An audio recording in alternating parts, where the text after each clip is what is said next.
প্রশ্ন 5 ভাগ 5 ভাগ 5 ভাগ 5। পরীক্ষায় যদি এই ধরনের প্রশ্ন থাকে কিভাবে সমাধান করব সেটি দেখে নেব, কিন্তু সবাই আগে অন্যভাবে চেষ্টা করবে, কিন্তু এটা ভুল নিয়ম। কি ভুল নিয়মটা দেখে নাও। 5 ভাগ 5 1 ভাগ 5 ভাগ 5 1 1 ভাগ 1 1, কিন্তু এটা ভুল নিয়ম, এটা অ্যান্সার ভুল। সঠিক উত্তরটি কি হবে তাহলে দেখে নিই। সঠিক উত্তর দেখে নাও এবার। সমান 5 ভাগ 5 1 ভাগ 5 ভাগ 5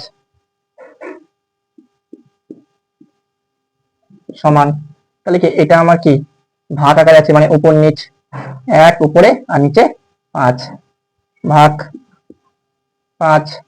তো এটাকে আমরা সম্পূর্ণভাবে এইভাবে লিখতে পারি। এবার কি করব, 1/5 ভাগ, এই ভাগটি কার চিহ্ন, এর চিহ্ন, 5-এর চিহ্ন, 5-এর নিচে কিছু নেই মানে কি আছে 1 আছে।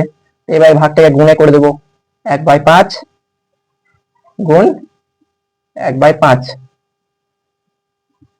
1/25 সমান সমান 0.04 অ্যান্সার।